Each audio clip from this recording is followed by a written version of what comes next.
जो लोग मौन रहना जानते हैं वे अपने भीतर की असीम शक्तियों को समझ पाते हैं।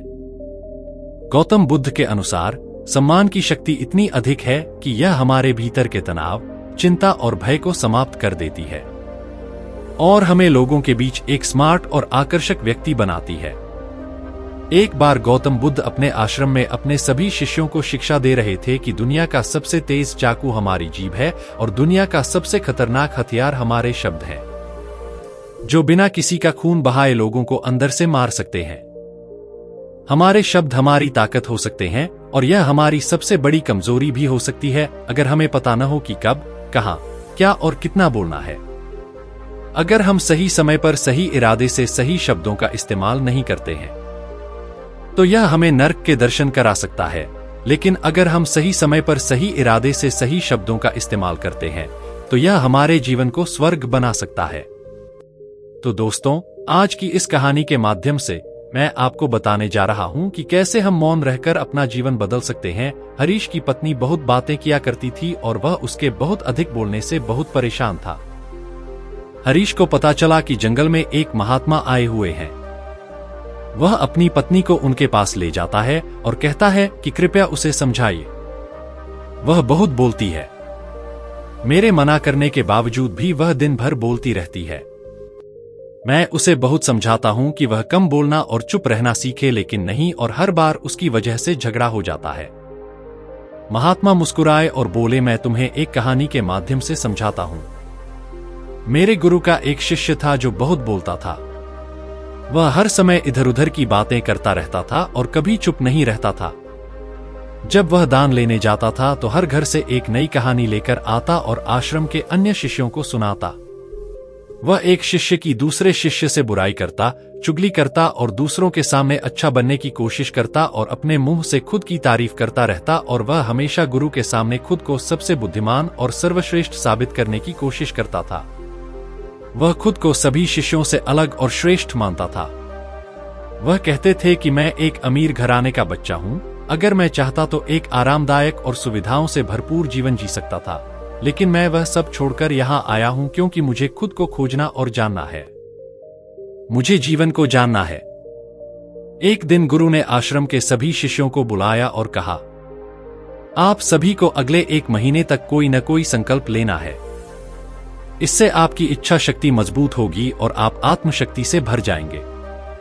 आप सभी अपनी क्षमता के अनुसार कोई भी संकल्प ले सकते हैं, लेकिन अगर 1 महीने से पहले आप में से कोई भी अपना संकल्प तोड़ता है तो वह अपनी पुरानी दिनचर्या में वापस आ सकता है। सभी शिष्यों ने अपनी क्षमता के अनुसार संकल्प लिए और गुरु को अपने संकल्पों के बारे में बताकर वहां से चले गए। लेकिन वह शिष्य जो खुद को सबसे अलग दिखाना चाहता था, सीधा गुरु की कुटिया में गया और बोला, मैं कोई छोटा संकल्प नहीं लेना चाहता, बल्कि अपने जैसा ही एक और महान संकल्प लेना चाहता हूं। कृपया मुझे बताएं कि मुझे क्या संकल्प लेना चाहिए। यह सुनकर गुरु मुस्कुराए और बोले, क्या तुम मेरे द्वारा दिए गए संकल्प को पूरा कर पाओगे? क्या इसे पूरा करना तुम्हारे लिए संभव होगा? शायद नहीं, यह तुम्हारे लिए संभव नहीं है। तुम इसे पूरा नहीं कर पाओगे, इसीलिए तुम्हें स्वयं ही कोई संकल्प खोजना चाहिए। शिष्य ने कहा, नहीं गुरुदेव, आप मुझे जो भी संकल्प देंगे मैं उसे अवश्य पूरा करूंगा। गुरु ने कहा, ठीक है, फिर तुम अगले 1 महीने तक मौन रहो। अपने मुख से एक भी शब्द मत बोलो, यही तुम्हारा संकल्प है। शिष्य ने कहा, गुरुदेव, क्या यह भी कोई संकल्प है? यह तो बहुत आसान है। आप ऐसा संकल्प दो जो मेरी क्षमता के बराबर हो। गुरु ने कहा, सबसे पहले तुम इस संकल्प को पूरा करो। शिष्य ने गुरु की बात मान ली और वह उसी क्षण चुप हो गया और मुड़कर झोपड़ी से बाहर चला गया। उसे चुप रहना बहुत आसान लगा। वह किसी तरह एक दिन तो चुप रहा, लेकिन दूसरे दिन से ही उसके मन में न बोलने का बोझ बढ़ने लगा और तीसरे दिन उसे भारीपन महसूस होने लगा और चौथे दिन उसे एक अजीब सी बेचैनी महसूस होने लगी, क्योंकि आश्रम के आसपास सभी शिष्य एक दूसरे से बातें कर रहे थे। वह भी अपना पक्ष उनके सामने रखना चाहता था। वह उन्हें चुप कराना चाहता था, लेकिन उसका संकल्प बीच में आ रहा था, इसलिए वह सारा दिन बस मुंह बनाता रहता। इस तरह कुछ और दिन बीत गए और वह शिष्य बीमार पड़ गया। उसका सिर फट रहा था, उसे खाने पीने का भी मन नहीं कर रहा था। वह बस बोलना चाहता था। वह गुरु के पास गया और उनके सामने बैठकर लिखकर उनसे कहा, गुरुदेव, मैं बोलना चाहता हूं। मैं बिना बोले सांस नहीं ले पा रहा हूं। मेरा दम घुट रहा है। मैं अंदर ही अंदर पागल हो रहा हूं। मुझे क्या करना चाहिए? क्या मुझे संकल्प छोड़ देना चाहिए? यह पढ़कर गुरु मुस्कुराए और बोले, जो कोई भी अपना संकल्प पूरा करता है वह अपनी आंतरिक शक्ति बढ़ाता है, लेकिन जो कोई भी अपनी आंतरिक शक्ति बढ़ाता है वह समाज के मार्ग पर आगे बढ़ता है। वह केवल अपने आवश्यक कार्य हेतु ही कुटिया से बाहर निकलता था। वह हर समय कुटिया के अंदर ही बैठा रहता था। 15 दिन बीत चुके थे और आश्रम के लगभग सभी शिष्यों का संकल्प अब तक टूट चुका था, लेकिन उसका संकल्प अभी भी जारी था। संकल्प लेने के बाद से उसने एक भी शब्द नहीं बोला था। पूरा आश्रम हैरान था कि इतना बोलने वाला व्यक्ति चुप कैसे हो गया। 15 दिन बाद वह फिर अपने गुरु के पास गया और लिखा कि गुरुदेव, मैं बाहर से चुप हूं, लेकिन मेरे अंदर बहुत सी आवाजें हैं, बहुत सी चीखें और शिकायतें हैं। मेरा मन मेरे अंदर तरह तरह के प्रश्न पूछता है। जितना मैं बाहर से चुप हूं, उतना ही अंदर से शोर से भरा हूं।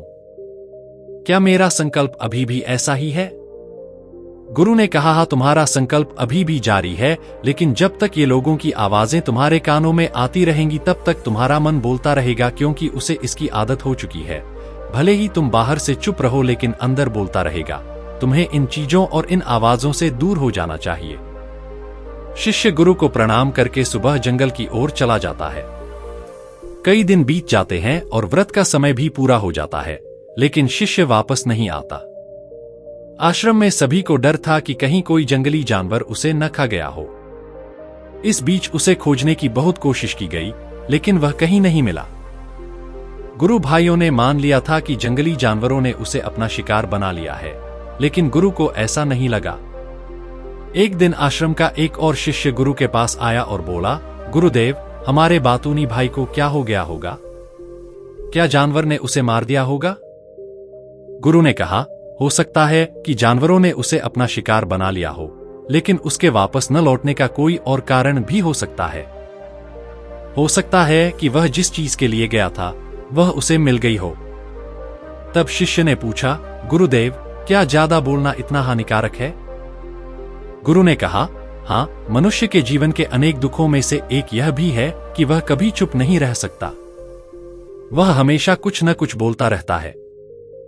हमारे आधे से ज्यादा दुख हमारी वाणी के कारण ही होते हैं। हम में से कोई भी चुप नहीं रहना चाहता। हम बस सामने वाले को बताना चाहते हैं। जो कुछ हमारे मन में है हम उसे निकालकर उसके मन में डाल देना चाहते हैं, उसे समझाना चाहते हैं। देखो, तुम गलत हो और मैं सही। सुनने और बताने का यह काम जीवन भर चलता रहता है, लेकिन इस मूर्खता में हम अपना समय, अपना जीवन, अपनी समझ और सबसे महत्वपूर्ण अपने अनमोल क्षण खो देते हैं। लेकिन बदले में हमें क्या मिलता है? कुछ भी नहीं। सब कुछ बर्बाद और बर्बाद हो जाता है। शिष्य ने पूछा, तो इसका समाधान क्या है? गुरु ने कहा, अपने विचारों को पूरी जागरूकता के साथ देखना ही सभी मानसिक समस्याओं को हल करने का एकमात्र तरीका है। वर्तमान में रहना और पूरी जागरूकता के साथ अपना काम करना। इससे जीवन में आश्चर्यजनक परिवर्तन आते हैं। उसके बाद शिष्य ने गुरु से अपने सवालों का जवाब पाया और उन्हें प्रणाम करके वहां से चला गया। शिष्य को आश्रम छोड़े हुए कई महीने बीत चुके थे, लेकिन उसकी कोई खबर नहीं थी। अब तक सभी ने उसके लौटने की उम्मीद छोड़ दी थी। लेकिन एक दिन वह आश्रम में वापस लौटा, लेकिन अब वह वही व्यक्ति नहीं था जो यहां से गया था। वह कोई और बनकर लौटा था। उसके अंदर एक आश्चर्यजनक परिवर्तन महसूस किया जा सकता था। उसके चेहरे पर अद्भुत शांति और आंखों में शांति थी। आश्रम में आते ही सभी गुरु भाइयों ने उसे चारों तरफ से घेर लिया और बातें करने लगे। वह भी अपने गुरु भाइयों से बातें करने लगा। उससे बात करने वाले सभी लोगों को ऐसा महसूस हो रहा था कि अब वह पहले जैसा अधीर और बकवादी नहीं रहा। उसके मुंह से हर शब्द बहुत सहजता और मधुरता से निकल रहा था। कुछ देर तक गुरु भाइयों से बात करने के बाद वह सीधा गुरु के पास गया। उसने गुरु के चरण छुए और बोला, गुरुदेव, क्या मैं अभी भी चुप हूं? क्या मेरा संकल्प अभी भी जारी है? गुरु ने कुछ देर तक शिष्य की आंखों में बहुत ध्यान से देखा और कहा, हाँ, तुम अभी भी चुप हो, तुम्हारे मुंह से एक भी शब्द नहीं निकल रहा है और तुम्हारा संकल्प अभी भी जारी है।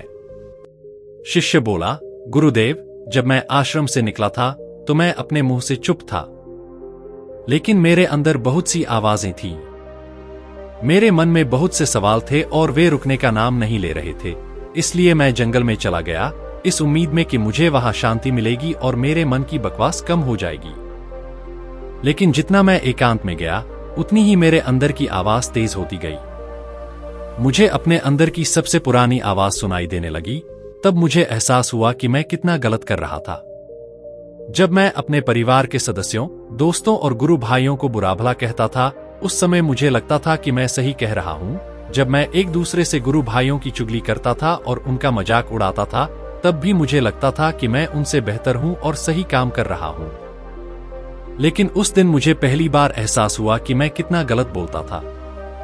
ये आवाजें, ये शिकायतें कई दिनों तक मेरे अंदर चलती रहीं, लेकिन धीरे धीरे एक दिन ये सारी आवाजें मेरे अंदर से खत्म हो गईं।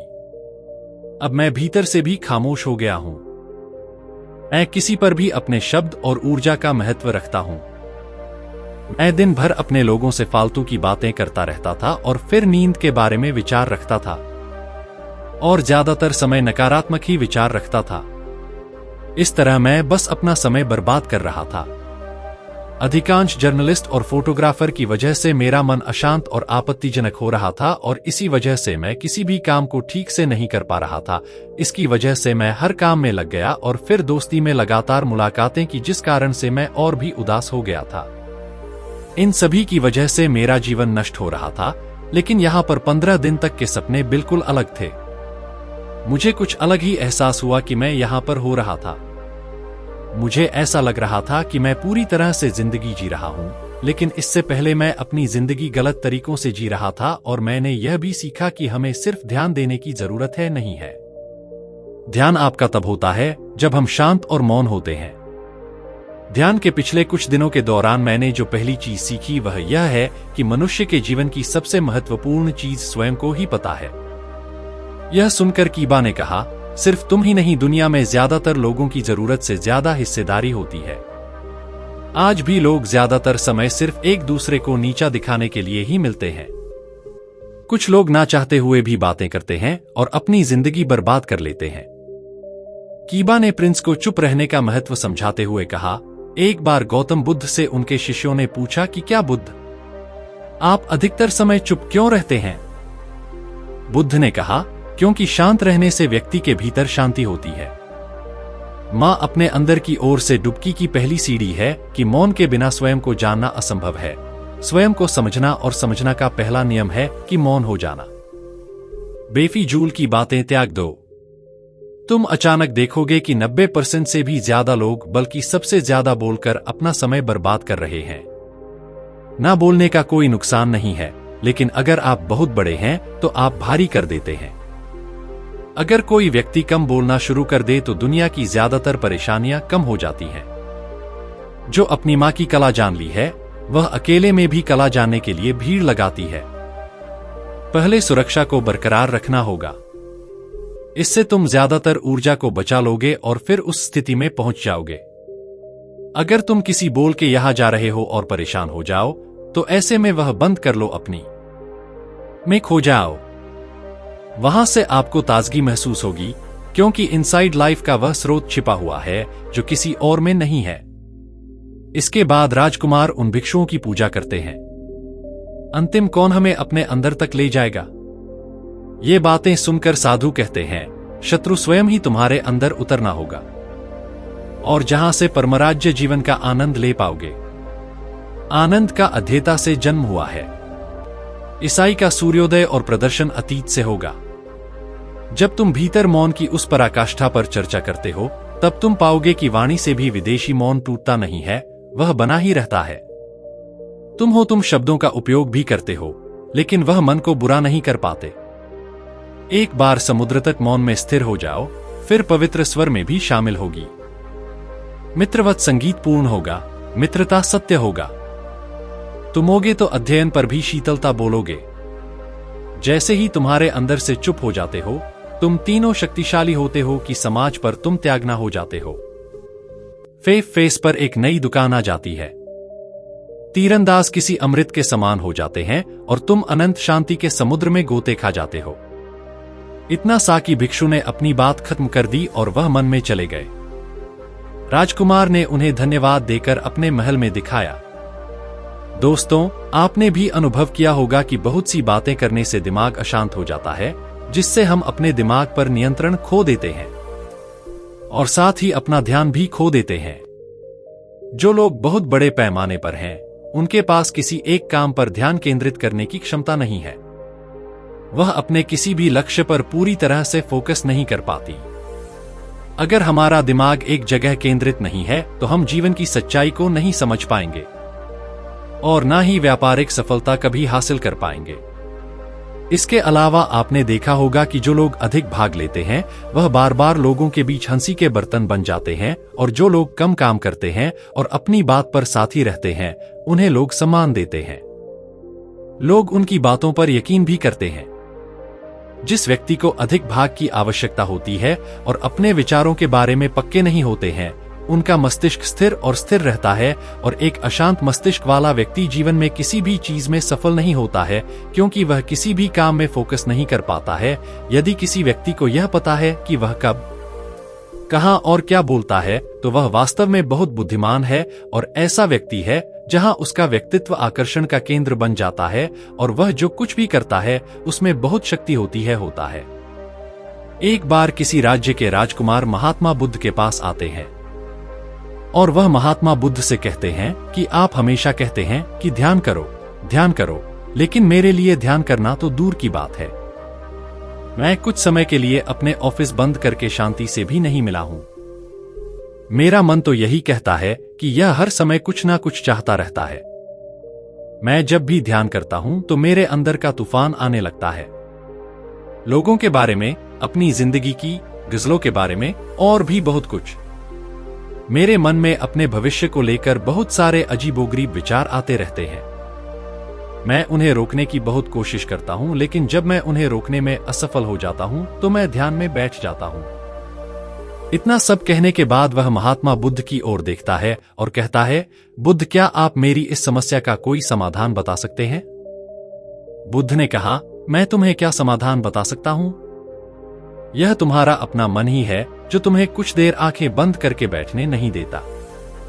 राजकुमार ने कहा, बुद्ध, मैंने बहुत सोचा लेकिन मुझे इस समस्या का कोई समाधान नहीं मिल पाया, इसीलिए मैं तुम्हारे पास आया हूं। अब तुम ही मुझे कोई रास्ता दिखा सकते हो। बुद्ध ने कुछ देर तक राजकुमार के चेहरे को बहुत ध्यान से देखा और फिर कहा, ठीक है, तुम ये 4 आदतें छोड़ दो और फिर तुम ध्यान देने लगोगे। राजकुमार पूरे ध्यान से बुद्ध की बातें सुनने लगा। बुद्ध ने कहा, तुम और तुम्हारे जैसे अधिकांश लोग यही गलती कर रहे हो कि वे दूसरों के मन को पढ़ने की कोशिश कर रहे हैं। वे जानना चाहते हैं कि दूसरा व्यक्ति मेरे बारे में क्या सोच रहा है, लेकिन यही एक आदत तुम्हें सबसे ज्यादा बेचैन और परेशान कर रही है। ज्यादातर त्योहारों पर लोग दूसरों के विचारों को गलत और नकारात्मक तरीके से पढ़ते हैं। जैसे लोग अक्सर सोचते हैं कि दूसरे उनकी तरक्की से जलते हैं, उन्हें नीचा दिखाना चाहते हैं, उन्हें पसंद नहीं करते, उनकी मदद नहीं करना चाहते, और ऐसे ही कई नकारात्मक विचार ऐसे लोग दूसरों के प्रति रखते हैं। फिर वो उनके बारे में सोचते रहते हैं, उनसे बदला लेने के तरीके सोचते रहते हैं, उन्हें नीचा दिखाने के मौके तलाशते रहते हैं, और दूसरों के प्रति यही नकारात्मक सोच उन्हें दुखी कर देती है, और फिर ऐसे लोग बेचैन हो जाते हैं। इसीलिए दूसरे लोग क्या सोच रहे हैं, इसका अंदाजा लगाना बंद करें। दूसरे लोगों के विचारों को पढ़ने की कोशिश करना बंद करें। अगर पढ़ना ही है तो अपने खुद के विचारों को पढ़ना शुरू करें। आपके अंदर क्या चल रहा है? क्या आप नकारात्मक सोच, शिकायत करने या बुराई करने जैसी आदतों का शिकार हो रहे हैं? बुद्ध ने कहा, लोगों की असफलता पर हंसना लोगों का धर्म है, क्योंकि अगर आप सफल होते तो यही लोग आपकी तारीफ करते, आपका सम्मान करते और आप पर गर्व करते। अगर आप अपनी सफलता पर दूसरों से प्रशंसा की उम्मीद करते हैं तो आपको अपनी असफलता पर उनके हंसने पर दुखी नहीं होना चाहिए। और दिक्कत यह है कि हम इंसान असफलता को बुरा मानते हैं, जबकि असफलता सफलता से ज्यादा महत्वपूर्ण है, क्योंकि बिना असफलता के सफल व्यक्ति में अभिमान की भावना विकसित होती है और वो दूसरों को अपने से छोटा समझता है, जबकि असफलता हमें विनम्र होना, धैर्य रखना और लगातार प्रयास करना सिखाती है। इसलिए असफलता को बुरा मत समझिए, और अगर आपके काम में असफलता की कोई संभावना नहीं है तो इसका मतलब है कि आपने अपना लक्ष्य अपनी क्षमताओं से छोटा तय कर लिया है। और अगर लोग आप पर हंस नहीं रहे हैं, आपको बंद नहीं कर रहे हैं, आपके बारे में बुरा नहीं बोल रहे हैं, तो आप अंदर से मर चुके हैं। आप अपनी मानसिक सीमाओं से परे जाकर कुछ नया करने की कोशिश नहीं कर रहे हैं, क्योंकि असफल वही होता है जो कुछ नया करने की कोशिश करता है। और एक बात हमेशा याद रखिए, अगर आप में असफल होने की हिम्मत नहीं है तो आप कभी भी बड़े लक्ष्य हासिल नहीं कर सकते हैं। इसलिए असफलता से और लोगों के आप पर हंसने से डरना छोड़ दीजिए। बुद्ध ने आगे कहा, लोग सोचते हैं कि वो समय को मार रहे हैं, लेकिन असल में समय उन्हें हर बार मार रहा होता है। लोगों के बेकार के कामों में समय बर्बाद करने का सिर्फ एक ही कारण है, और वो ये कि उन्हें लगता है कि उनके पास बहुत समय है, जबकि सच्चाई ये नहीं है। क्योंकि उनसे पहले के लोग भी यही सोचते थे कि उनके पास बहुत समय है, लेकिन उन्हें पता ही नहीं चला कि कब समय बीत गया और उनका बुलावा आ गया, और जब तक उन्हें अपनी गलती का एहसास हुआ तब तक समय उनके हाथ से निकल चुका था। सिर्फ अफसोस रह गया कि पूरा जीवन बेकार के कामों में बर्बाद हो गया। इसलिए जब तक ये जीवन है, इसका इस्तेमाल अच्छे कामों में करें। खुद को जानें, दूसरों की मदद करें, लोगों को सही रास्ता दिखाएं, मानवता का कल्याण करें। और दूसरी बात, समय बर्बाद करने से कभी किसी का भला नहीं हुआ है। हालांकि समय बर्बाद करने से आपको क्षणिक खुशी मिल सकती है, लेकिन जब आप जागरूक होते हैं और देखते हैं कि कितना समय बर्बाद हो गया है, तब आपको खुद पर गुस्सा आता है और आप पश्चाताप की भावना से भर जाते हैं। और फिर ये पश्चाताप की भावना आपके अंदर तनाव पैदा करती है और आप बेचैन हो जाते हैं और अपनी गलती के बारे में सोचते रहते हैं। फिर आपका किसी काम में मन नहीं लगता और आप दुखी रहने लगते हैं, और ये चक्र चलता रहता है। इसलिए समय बर्बाद करना बंद करें और वो काम करना शुरू करें जो जरूरी है। बुद्ध ने कहा था, दरअसल किसी भी चीज में दूसरों से अपनी तुलना करना बेकार है। सबके हालात अलग अलग होते हैं, सबकी सोच अलग अलग होती है, और अगर दूसरे नहीं कर पाए तो क्या हुआ, हो सकता है आप कर पाएं। क्योंकि अक्सर वो लोग इतिहास रच देते हैं जिनसे ज्यादा उम्मीद नहीं की जाती। और फिर हो सकता है कि जिस व्यक्ति को आप महापुरुष समझते थे, जिसके लिए आपने सोचा कि उसने बहुत मेहनत की है, बहुत प्रयास किए हैं, उसने कभी उतना प्रयास ही न किया हो, मेहनत करने का सिर्फ दिखावा ही किया हो। क्योंकि ज्यादातर लोग अपने लक्ष्य को पाने के लिए कभी उतनी मेहनत नहीं करते जितनी करनी चाहिए, और दूसरे लोगों को ये दिखाने की कोशिश करते रहते हैं कि मैंने बहुत मेहनत की थी, लेकिन मेरी किस्मत खराब थी। और ये वो लोग होते हैं जो बातों बातों में दूसरों को हंसाते हैं। वे कहते रहते हैं कि जब मैं इतनी मेहनत करके भी सफल नहीं हो पाया तो तुम कैसे सफल होगे। लेकिन अंदर ही अंदर वे जानते हैं कि उन्होंने कभी उतना प्रयास नहीं किया जितना उन्हें करना चाहिए था, बस दूसरों की नजरों में अपनी इज्जत बचाने के लिए, और इस डर के कारण कि कोई और उनसे आगे न निकल जाए। वे अपने अधूरे प्रयासों से डरते रहते हैं और दूसरों को भी डराते रहते हैं कि जब मैं नहीं कर पाया तो तुम कैसे कर पाओगे। इसलिए यह सोचना छोड़ दें कि दूसरे असफल व्यक्ति को देखकर आप असफल हो जाएंगे। आप बस अपना सर्वश्रेष्ठ प्रयास करें और बाकी काम समय पर छोड़ दें। बुद्ध ने आगे कहा, अगर आप ये 4 आदतें छोड़ देंगे तो आपका मन बिल्कुल शांत हो जाएगा और फिर आप जहां चाहें अपना मन लगा सकते हैं। इतना कहने के बाद बुद्ध समझदार हो गए और राजकुमार को भी समझ में आ गया कि उसे क्या करना है। ऐने मन ही मन उन 4 आदतों को छोड़ने का फैसला किया और अपनी बुद्धि को धन्यवाद देते हुए वहां से चला गया।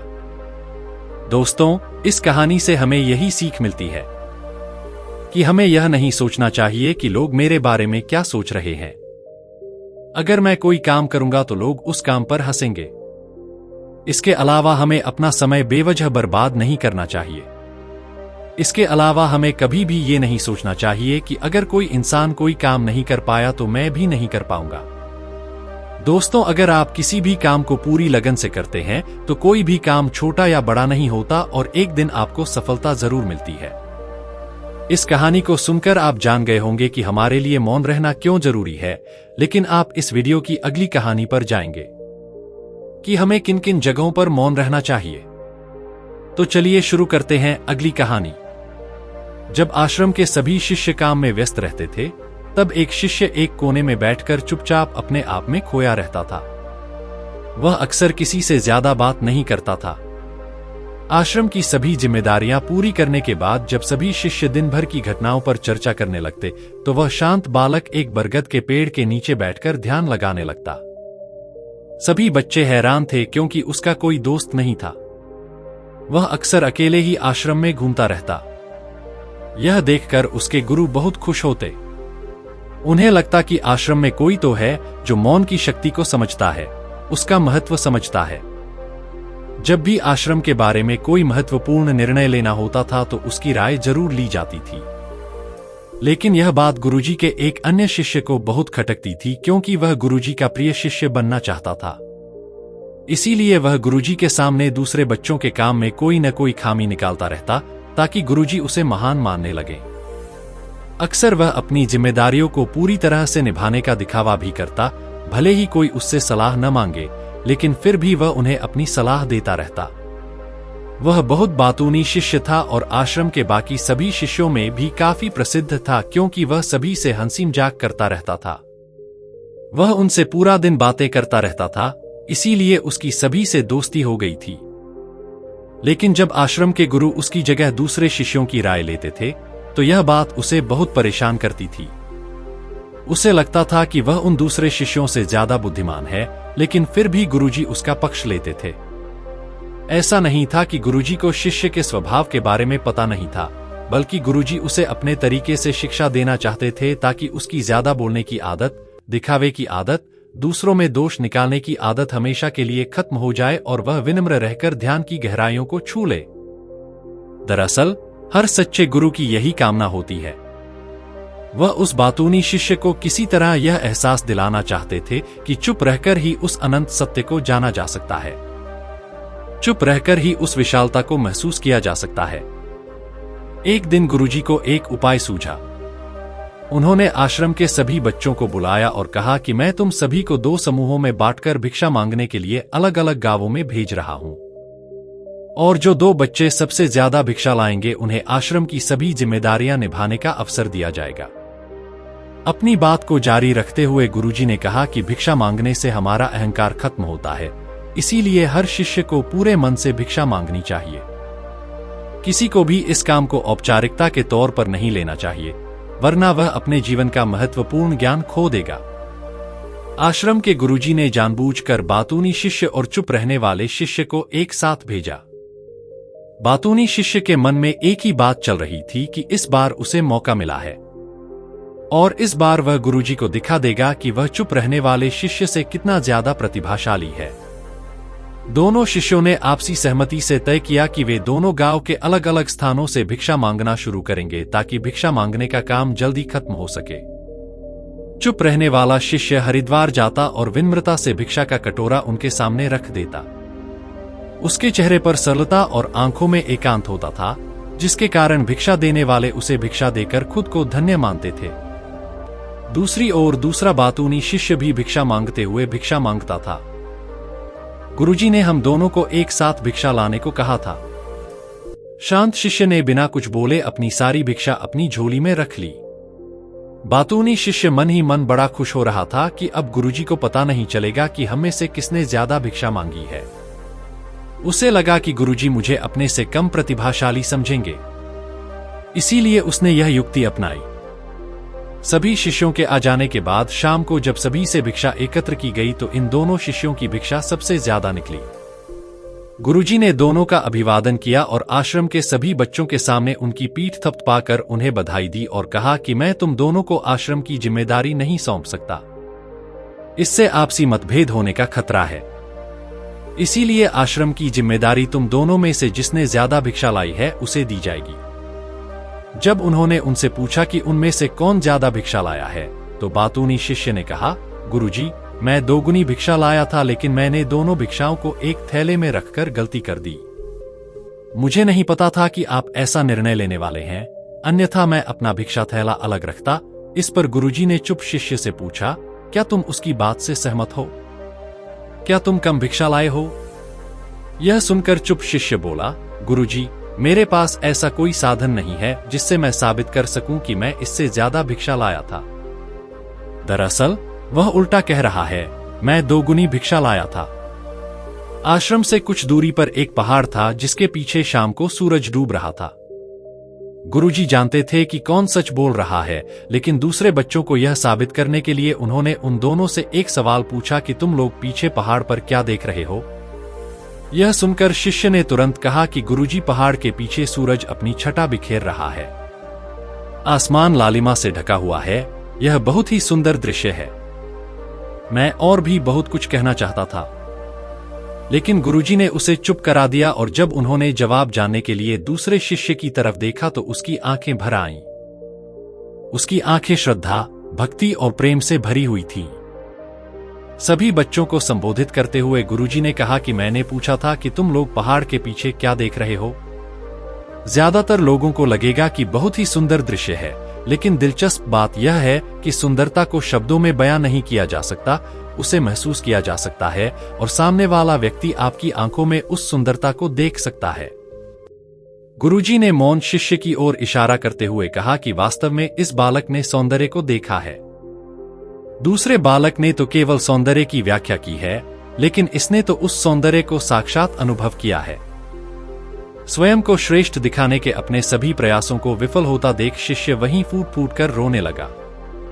उसे शांत करने के लिए गुरुजी ने कहा कि बेटा, मुझे पहले से पता था कि तुम झूठ बोल रहे हो, लेकिन मैं तुम्हें उस झूठ का एहसास कराना चाहता था।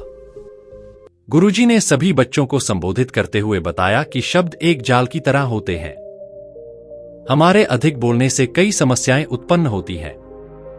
जब व्यक्ति किसी बात को बढ़ा चढ़ाकर कहता है तो उसे सिद्ध करने के लिए वह शब्दों के जाल में फंस जाता है और इस कारण वह अंतर्मुखी बनने की बजाय बहिर्मुखी बन जाता है। वहीं जिस भी व्यक्ति को अपनी आंतरिक यात्रा करनी होती है, उसे सबसे पहले मौन रहना सीखना होता है।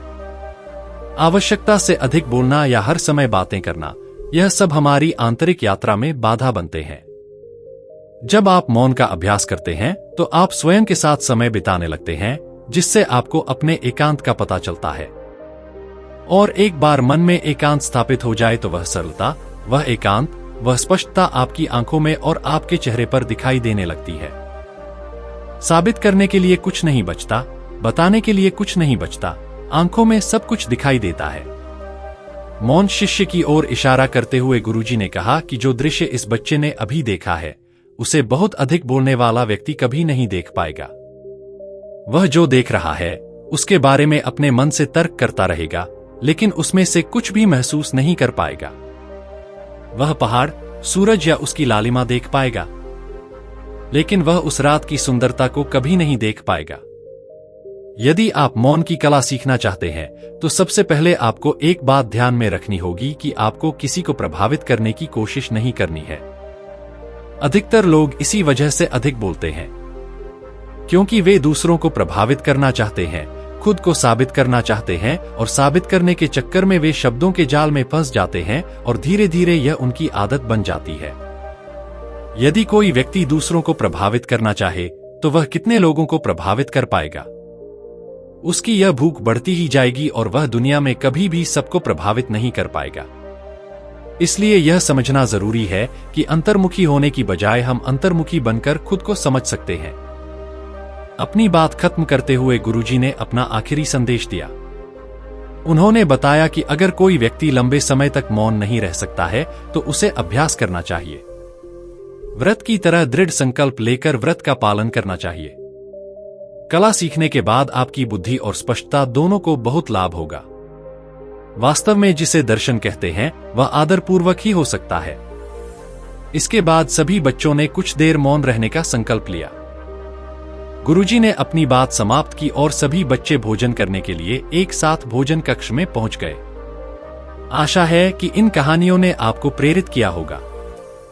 अगर आपको वीडियो पसंद आया हो तो कृपया चैनल को सब्सक्राइब करें और वीडियो को लाइक और शेयर करें। धन्यवाद।